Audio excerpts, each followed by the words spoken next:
അമേരിക്കയ്ക്കെതിരെ ശക്തമായ മറുപടിയുമായി ഇറാൻ രംഗത്ത്. അമേരിക്കയുടെ കടൽ നടപടികൾക്കെതിരെയാണ് ഇറാന്റെ പ്രതികരണം. ക്ഷമിക്കുന്നതിന് ഒരു പരിധിയുണ്ട്. അന്താരാഷ്ട്ര ജലപാതകളിൽ അമേരിക്ക നടത്തുന്ന ഇടപെടലുകൾ നിയമവിരുദ്ധമാണ് എന്നും കപ്പലുകൾ പിടിച്ചെടുക്കുന്നതും ചരക്കുകൾ കണ്ടുകെട്ടുന്നതും അത് കടൽ കൊള്ളയ്ക്ക് തുല്യമാണ് എന്നതാണ് ഇറാന്റെ വിമർശനം. ഇറാന്റെ സേനയെ ഉദ്ധരിച്ചുകൊണ്ട് പ്രസ് ടിവി റിപ്പോർട്ട് ചെയ്യുന്നത് അനുസരിച്ചുകൊണ്ട് ക്ഷമയ്ക്ക് പരിധിയുണ്ട് എന്നതാണ് പുതിയ മുന്നറിയിപ്പിൽ വ്യക്തമാക്കിയിരിക്കുന്നത്. നാവിക ഉപരോധം നടപ്പിലാക്കുന്നതിനുള്ള ഏതാനും ശ്രമവും ശക്തമായും വ്യത്യസ്തമായും നേരിടുമെന്നും ഇറാൻ ഇവിടെ വ്യക്തമാക്കുകയും ചെയ്തിരിക്കുകയാണ്. ഇതുമായി ബന്ധപ്പെട്ട് ഇതുവരെ അവിടെ ആ ഒരു നയതന്ത്ര മാർഗങ്ങൾ തുറന്നു വെക്കാനാണ് ഇറാൻ ഈ ഒരു നിയന്ത്രണം പാലിച്ചതെന്നും എന്നാൽ ഇനി സാഹചര്യം മാറിയേക്കും എന്നതാണ് സൂചനകൾ നൽകിയിരിക്കുന്നത്. അതായത് ഇനിയും മറ്റൊരു യുദ്ധത്തിനായി തന്നെ ഇറാൻ ഇവിടെ കോപ്പുകൂട്ടുന്നതായി തന്നെയാണ് വിലയിരുത്തൽ പുറത്തുവരുന്നത്. കരമാർഗങ്ങളിലൂടെ പോലും ഉപരോധങ്ങളെ മറികടക്കാൻ കഴിയുമെന്ന ആത്മവിശ്വാസവും ഇറാൻ പ്രകടിപ്പിക്കുന്നുണ്ട്. ഇറാന്റെ എണ്ണ കയറ്റുമതിയെ ലക്ഷ്യമിട്ടുകൊണ്ട് അമേരിക്ക സ്വീകരിക്കുന്ന നടപടികൾ അന്താരാഷ്ട്ര നിയമങ്ങൾ ലംഘിക്കുന്നതിനും ആഗോള ഊർജ്ജ സുരക്ഷയ്ക്ക് ഭീഷണിയാണ് എന്നതാണ് ഇറാൻ ആവർത്തിച്ചു പറയുന്നത്.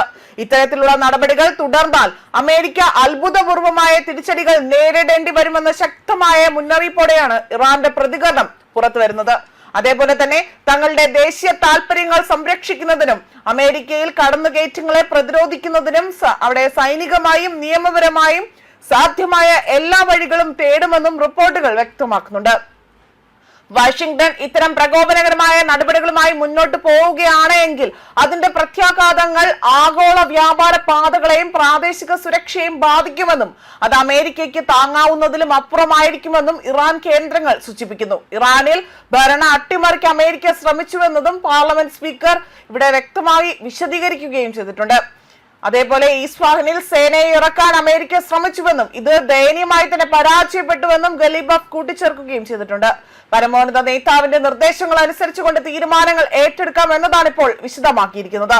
അതേസമയം ഇറാനെതിരായ യുദ്ധത്തിൽ അമേരിക്കയുടെ നടപടിയെ പ്രതിരോധിച്ചുകൊണ്ട് പ്രതിരോധ സെക്രട്ടറി പീറ്റ് ഹെക്സെറ്റ് രംഗത്ത് വന്നിരുന്നു. US കോൺസുലേറ്റിലാണ് ഇദ്ദേഹമാകട്ടെ ഇത്തരത്തിൽ പെന്റഗൺ നേതൃത്വവും സൈനിക നടപടിയെ പ്രതിരോധിച്ചുമുള്ള വാദങ്ങൾ ഉയർത്തിയിരിക്കുന്നത്.